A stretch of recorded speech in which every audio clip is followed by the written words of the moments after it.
Good morning. It is your girl here, Marquia, aka God's Ink, with a morning dew. Yes, I know it's been a long time since I've done a morning dew, and it's primarily because it's so dark in the morning. It's still dark, but the sun is coming up, and I'm headed into work. It's really beautiful outside, crisp, cool air, but yes, I wanted to just speak to you guys really quickly. Y'all know what that means. Oh, I tickle my own self sometimes. But yes, I just had a quick word that in my spirit actually, as I was interpreting a dream I had last night. And I don't know if I mentioned this on one of my other videos or not, but like lately, and by lately I mean like the last couple years, I have not been able to remember my dreams. So, I'm having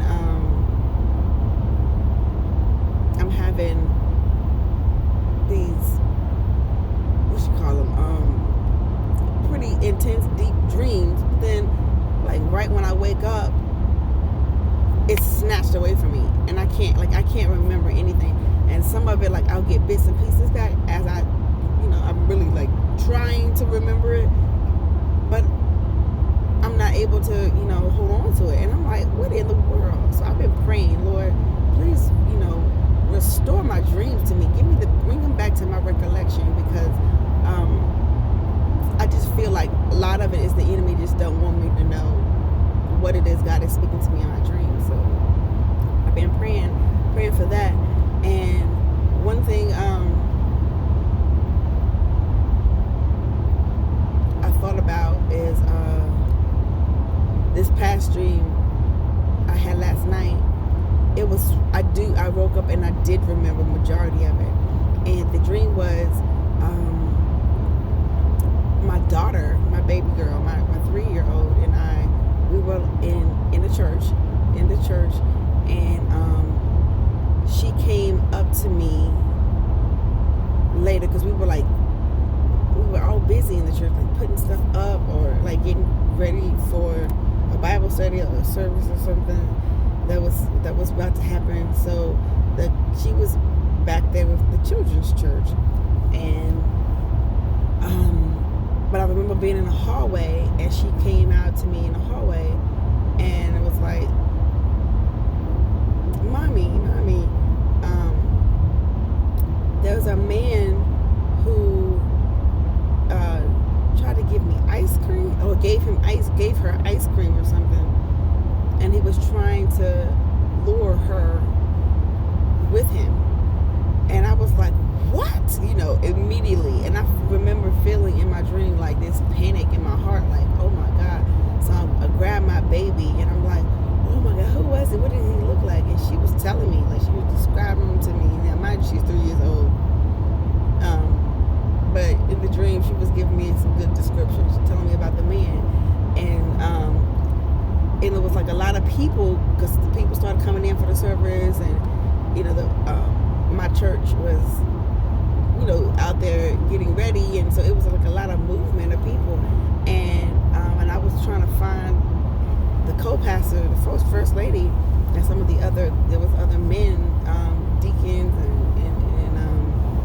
other pastors, ministers in the church, to tell them, hey, there's somebody on campus that is luring the children. And Ryan was like, nope, I didn't go with him, mommy. But he did give her, she had ice cream. He did give her the ice cream, but she didn't go with him. And so when we were walking around, she was like, there you go, right there. And there was this tall man, he was a big old man, black man, and he had on a Navy uniform, which is, I don't know what that means, but he had on a Navy uniform, and dang it, his name was on his shirt, right? We wear our name on our uniforms. His name was on his shirt, and I can't remember what his name was now, but I remembered in the dream I read it, and I said it out loud in the dream. So I was like, I know you, I see your name, and I cannot remember. I want to say it was Flowers, and which makes it funny because I had yesterday I watched a video from Pastor Jerry Flowers from Redefine TV. So it's possible, your souls, or sometimes souls, dreams are a combination of soulish things, which would have been something that was in my psyche. I just listened to that. Excuse me. The other thing, it can come from like food or what. It can be very soulish and carnal, and it also can be prophetic, and it can also come from the enemy. So we have to be careful. But after that, in the dream, when I saw the man, and he was this big black man with facial hair, stuff like that. So clearly he had a shaving waiver because he had a whole beard and stuff. And he was really tall, and he said, I'm going to remember you. I know her name because she had on a backpack, and her backpack had her name on it. And he's like, I'm going to find her. I'm coming for her. I'm going to find her. Now that I know her name or something like that. And I was like, how do you know her name? And I looked, and I realized she had it on her backpack. And I was like, well, that don't matter. You can't have my baby. And I'm going to be right here. When you try to come for my baby, you gonna meet me. I'm gonna be right here. And I recognized, that was the enemy and his, notification or disclaimer that he's coming for my baby. And I said, not so. So, it was like a crowd of people, of course, everywhere. He ended up getting mixed up in the crowd and was able to slip out or whatever. So I went into the fellowship hall with some of the deacons. Excuse me, y'all, it's early. With some of the other deacon and ministers, the males, and I was telling them, so they had sent out a team to look for him and stuff like that. And I was right there with Ryan holding her, and so by this time she's a little upset, and I'm with her, and I'm all the way just to pieces, right? And I'm just like, he tried to take my baby. I'm more mad than anything. And they're like, the service is starting in the sanctuary, and there was a phone, and they were like, you need to call the police. And I was trying to get to the phone, but I didn't want to let go of my daughter. Y'all, excuse me, it's early. Listen, it's like 6:32, and I'm on my commute already, so I've not been driving for a little while, so it's early. So forgive my rudeness, my yawning. But anyway, yeah, so I was trying to get to the phone, and I was trying to get the other people to hand me the phone. And some were telling me, you need to make a report, call the police.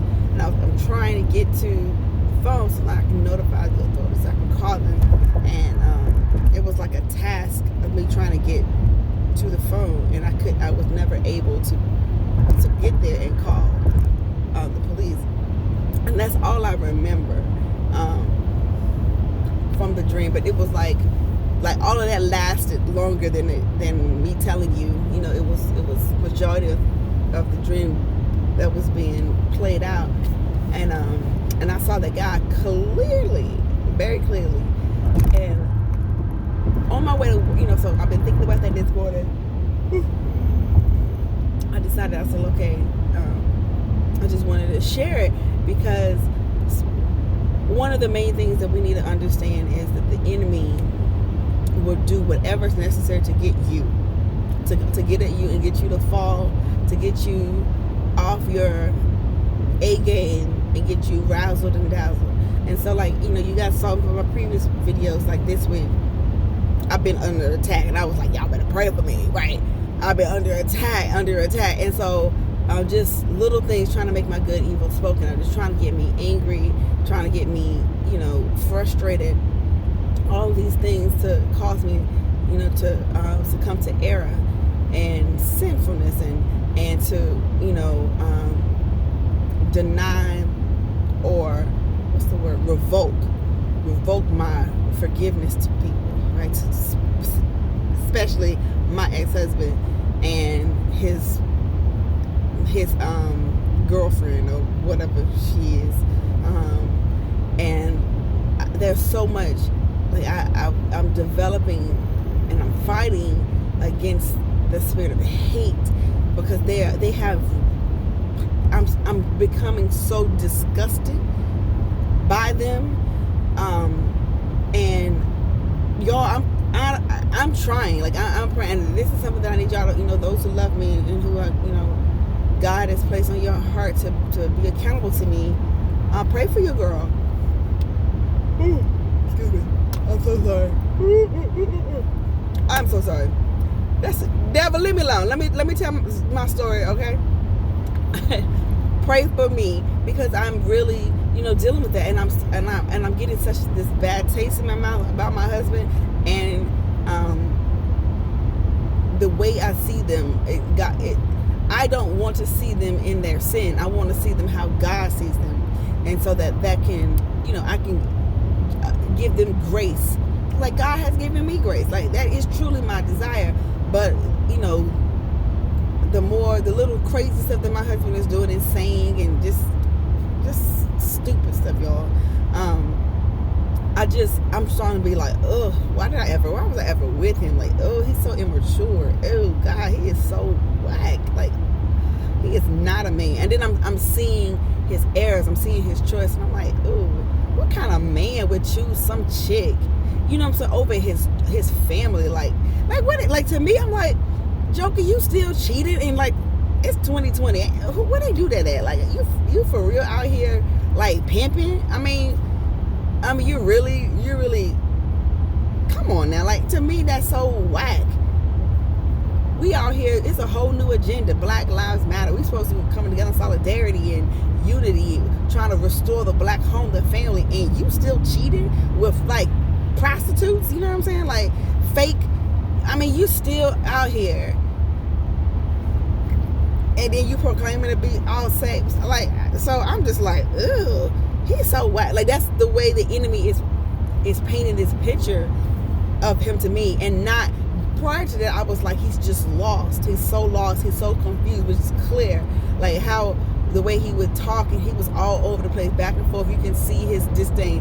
He didn't want to get this divorce, y'all. He did it because he didn't want to be alone, and he knew that he tried to do it for this girl, but he don't really want it. He didn't really want it. He made that very clear to both me and my soror when she went with me to court, that he was lost. And it's not what he really wanted, but it's what he felt like he had to do, because he don't want to be alone. And he know what he did to me. It was like, he know he's in conviction, and this chick put so much pressure on him, making him believe that she's the one. He doesn't see the witchcraft that's coming from her, because she's after the covenant, not for herself. She doesn't want a covenant. She desires to be married and all that stuff, but the demon that she's operating in, that spirit, that Jezebel spirit, and that spirit of Delilah that she's operating through, it just wants to destroy the covenant that me and my husband had. It was after it hates covenant, and she's looking to be seen as a queen, looking to be seen as a prophetess, just like Jezebel was self-proclaimed. And I was speaking with one of my a new friend, and he's a mighty man of God, prophet of God, and he just called himself my new big brother. And when I was talking to him about like where I was spiritually and how I was angry, I told him like a brief synopsis of what I've been through, and first thing he heard when I told him about the young lady who's a minister, claims to be a prophetess, and the first thing he heard, he was like, oh, so she's a prostitute. And I was like, what? She's not a prostitute. He was like, yeah, I hear the spirit, because Jezebel self-proclaimed as well, but what she self-proclaimed prophet as well, but what she really came to do was to prostitute, and basically, and not necessarily just prostitute, seduction, and like sex and stuff like that. That's not when people hear Jezebel, that's the first thing they think of, like, right? But that's really not her agenda. Her agenda is about power. Her agenda is about authority. Her agenda is about being recognized and being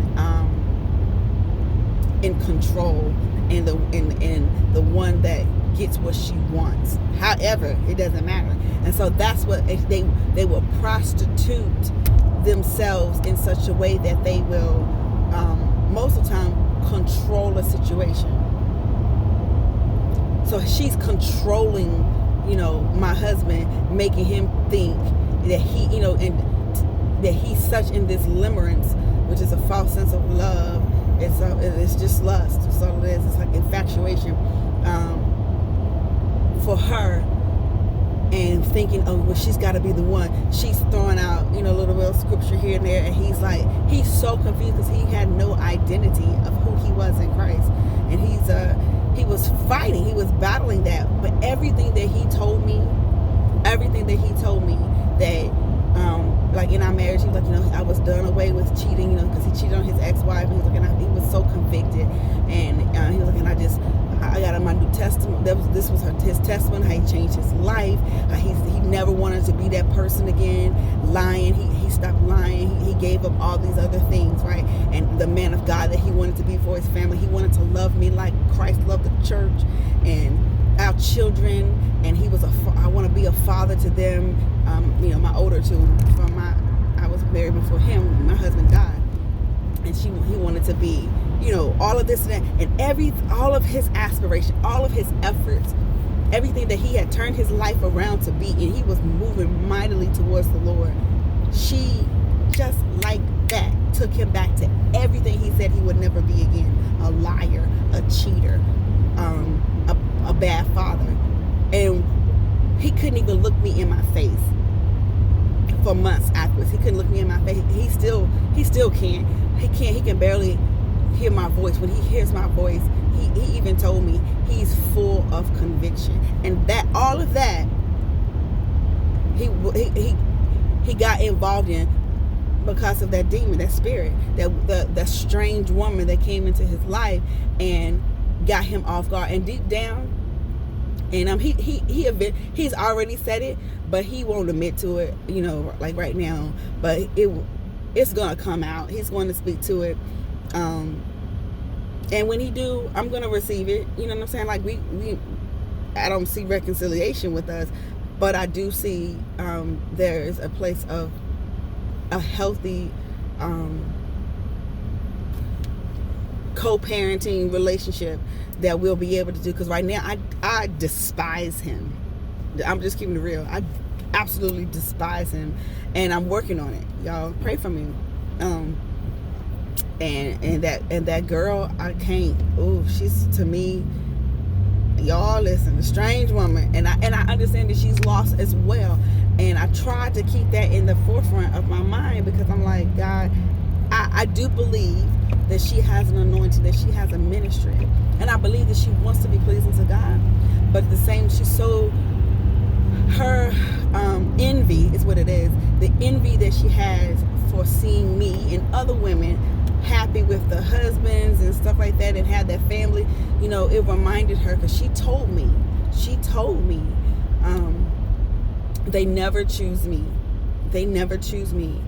They always get what they want from me. My body. She's got a nice shape, right? That's about it. And it's the reason why the better attributes of her, and like who she is as a woman, well-spoken, and her ministry, her, she's bright. Those things can't be seen because she's so ugly. She's so ugly to the people who care about her. She's got a friend that she treats so poorly. People, and I don't know if she knows this or not. She gotta know it. But people know her. When they think about her, they know her about, this is what comes to mind. For the Jews, her body. And how badly she treats her friend. Like, she treats her so bad, like a dog. She talk about her, when her friend is like, her friend really desires, I believe, to know God. And she was one of the first, one of the few people that she kind of connected with that was in ministry, around, young, our age or whatever, because they're a little bit younger than me, but and like she was looking to to walking her call as a minister, and so she kind of looked up to her. And see Jezebel likes that. She likes to be put on a pedestal. She likes to be in control. She likes to be desired. She wants to control, and that's what she does to her friend. And it's sad. I feel bad for her friend. And me and her have talked too on a different, like, she came to me a couple years ago, like when I guess they had a falling out, and she was just so beat up by it, and I encouraged her. Then of course when all this happened, she flipped the script, but you know how people do. I don't even care. It is what it is. But the point that I'm making is, it's so easy for you to get off course, and when the enemy can't come for you, he will come for you directly. Can't come for you directly, he will come to you in other ways. So even with that said, the enemy tried to get at me by, through my husband, you know what I'm saying, the strange woman, and for the most part, it knocked me off my rocker, y'all. It really did. It knocked me down. But now I'm standing back up on my feet, and I'm still pressing. So he like, I got to do something again. And so now he tried to come after my children. And so I have to stand against that and war against that and say, Joker, you can't have my family. You can't have my peace. You know what? And even for like the situation with my marriage, I decided not to stand for that marriage. It had been a lot of damage, but in that damage, it made me realize that he and I were unequally yoked. Now, God can fix all things because God can make anything new. I believe that. And I believe that if I would have laid it before the master and truly stood by that, God would have restored that marriage, right? So be careful, strange women. When you do, hey, be careful. Because if you ever come into a strange woman, strange man, same concept, and you come into and you come to break a covenant. See, God keeps covenant to 1,000 generations. But when you come in and you break in a covenant, because a witch doesn't want a covenant, she wants a covenant, right? My godmother told me that, and I like the way she put that. They just want to come in and be in agreement to break something up or to do its bidding, right? So strange women, strange men, be careful, because when you come into that situation and that other spouse, if they decide to stand for their marriage, hey, and God backs them, because He will. You're gonna be in trouble. And don't let the enemy use you. Don't let the enemy use you, because you will lose. You will lose. It may not come right away, but it will come, and you will lose. And because the word says, if God be for me, who then can be against me? When it's you and God, you are the majority, period. And so I'm just saying it's a lot of relationships and marriages out there that are based off of limerence, which means they came quickly. It was lust, it was infatuation. They left their spouse or whatever, and then they get into these new relationships. Sometimes they get married, and then they're like, I shouldn't have done this. I really love my wife. I really love my husband. And they become prodigals, and they will go back. They will go back. And I'm going to tell you how I know that. Because I'm a prodigal. I'm a prodigal. And which is why I didn't. So I had to get a little bit, wet my whistle. It took this situation to open the door. And I have repented for everything. Like I said, when I getting involved with my ex-husband or whatever, when we got married or whatever, and I had my second husband I divorced because we had so many issues, but we didn't have, it wasn't righteous. Like, there was no real reason to divorce other than my heart hardened, which that's the real reason for divorce, and that's the real reason people get divorced, their heart hardened. But I didn't have a godly way out. I don't believe. There's a lot of things that happen, and there's a lot of things that I should have trusted God on, but I was tired and I was hurting, and I felt alone. So my heart hardened. But it was nothing that we couldn't have worked through. You know what I'm saying? Like, I should have stood for that. And so, after, we divorced or whatever, then I moved on and, got with my last husband. And he, all of this transpired, 3 years later. I'm like, wow. But it let me see the truth about who he was and about the foundation of our marriage. And I'm just like, I had a choice. I really believe that I had a choice. I could have stood in for it because I repented, and God is a gracious God, and he's a forgiving God. But I decided that I didn't want to. I didn't want God to restore me to, this man who could do, even though I know it wasn't him, it was the enemy, but because he did not have the relationship that he really, he could proclaim to have with God, that it was so easy for the strange woman to come right on in there. And it just let me know, and how he did it, right? How he did it, knowing my story, knowing my children's story, where we lost, how things were. Like it made me look at him differently, right? And this is all my flesh. This ain't from the Spirit, but I do believe that that was a choice, and I decided I chose God. I told God, I said, if I'm going to stand for, my husband, I want to stand for the husband that I'm equally yoked with, and the one that I know loves me, and it's not a facade. Like my most recent ex, he had no identity of who he really was, right? Like he has no idea. He's a chameleon. He becomes whatever, whomever he's around. And although, I really believe that he wants to live holy, but it's a process. That I decided I don't want to stand for that. And if I'm going to stand for my husband, I'm going to stand for the one that I believe God ordained, because God didn't tell me a thing about this husband, but God did tell me specifically about my previous husband.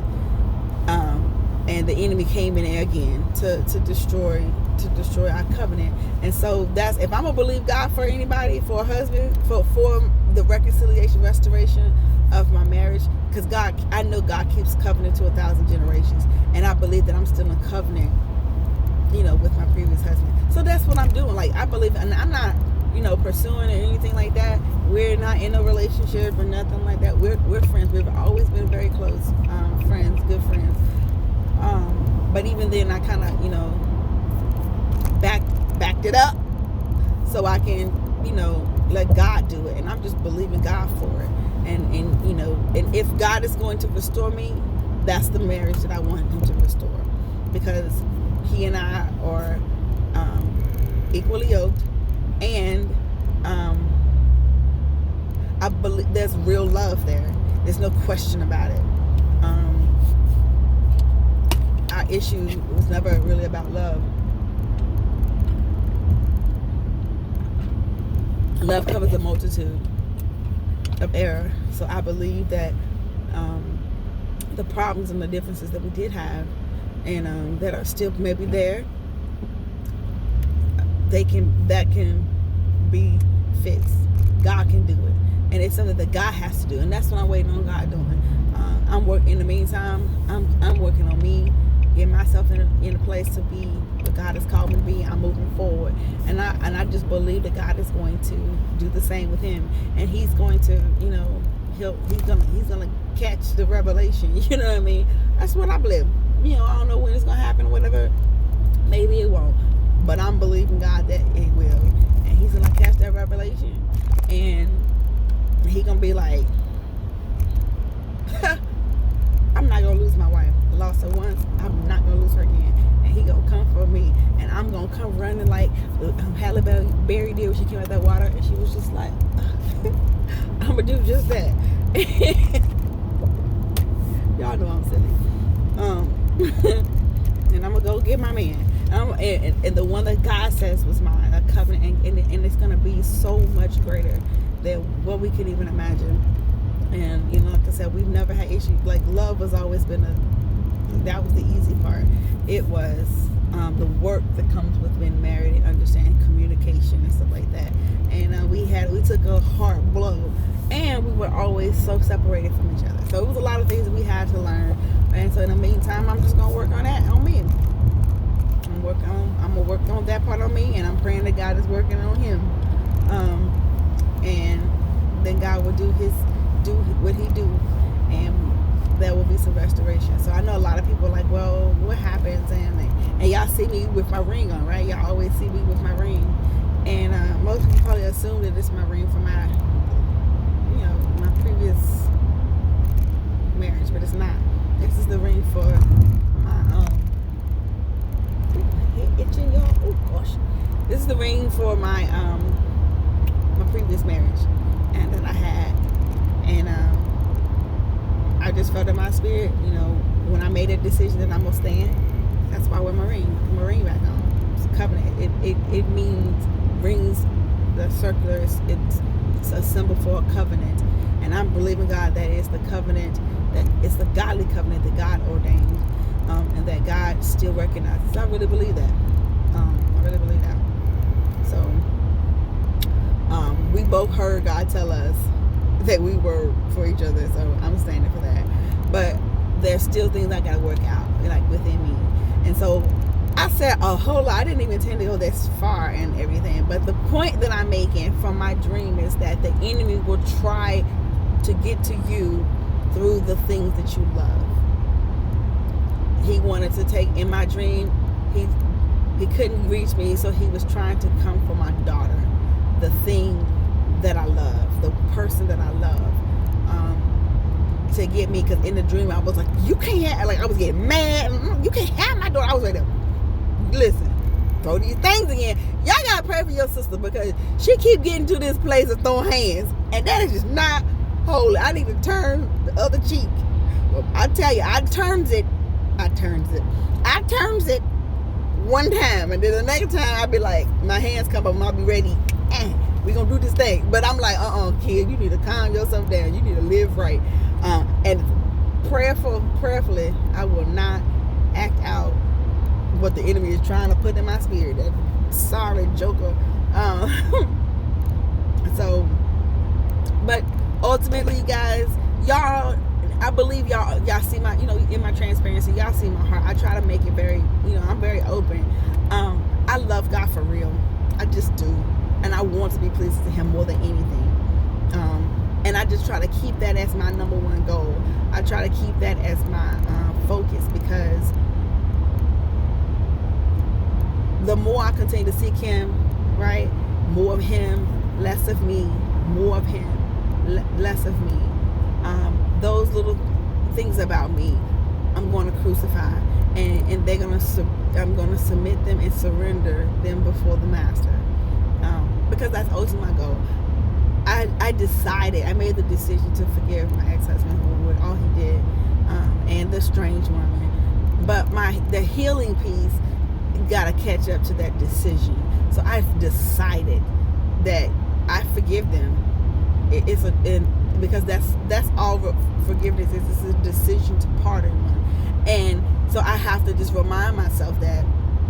And when the enemy brings up little things, or provoke them to do little stupid stuff, or say little stuff, or whatever, to get me all upset all over again, and to kind of take back my forgiveness.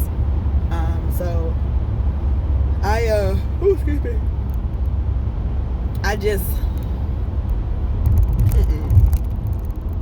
gotta stay focused. And so I'm glad that God allowed me to see this dream, to keep this dream, because I have been praying, Lord, help me remember my dream, because I feel like you're talking to me. And even when the enemy gives you dreams, he still reveals stuff about himself. He reveals his agenda. And so I see that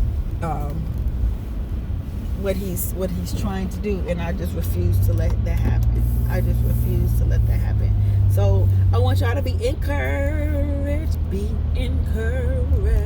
Hey, no matter what's going on, he'll make it all right. But you gotta stay strong. Ooh, Be encouraged. Y'all remember that song? Yeah, that's a good one. But anyway, be encouraged and know the tactics and the plans, the schemes and the smoke screens of the enemy. He will do everything in his power to get at you. And that could, whatever gives him access to you, through a spouse, through your children, through your job, through your parents, your family, your siblings, whatever. He will do whatever necessary to have access or gain access to you. And so be vigilant of that. So the more you get your breakthrough, and the more you win those small battles, the more he's going to come after you in a different direction. He's going to come after you in a different way. So just keep your eyes peeled and recognize it. And I'm speaking to the choir now, because I failed a couple tests this week, because he surely got me all in my in a bad headspace. But I repented. I had to give it over to the Lord, because I sent an email that just, I looked back at the email, I said, girl, you have got to do better. But I ain't no killer, but don't push me. You know what I'm saying? That's what I be saying. But no, that ain't right. That's not right. And I was wrong. I'm in error. I need to allow God to speak for me. And when the enemy and have these fools to do stupid stuff and say stupid stuff, you just let them be stupid. You just let them, miss the mark and act a donkey. You don't participate with them. You don't even respond. And that's what I should have done. I should have just said whatever and just not responded and just let him, be foolish on his own. But I didn't. I said my little 2 cents, and the Lord said, "I ain't tell you to say that." I said, "I'm sorry, Lord. I really need to say that." And I felt justified for about 2 seconds, and then I was like, "Sorry, Lord." Y'all pray for me that I can get it together, and don't let this my good be evil spoken of, and just let them, let God deal with them, because God is dealing with them already, and God is going to He is going to vindicate you. Period. But the best vindication is their soul salvation, and I pray that they come to a real godly sorrow and reach repentance. That is my real prayer. I promise y'all. Good morning. Thank you, sir. That's the real. That's my heart for real. Both of them, him and this strange woman. And I hope that they, receive all the blessings and everything that God has for them, and walk in purpose and ministry. Especially for my husband, my ex-husband. I really want him to find out who he is for real in Christ. I want him to know what God says about him, and so that he can really break the cycle that's going on in his life. Because he's got girls, he's got daughters, he's got a son that really need a godly example. And so I pray that for him. I do. And I think he really wants it.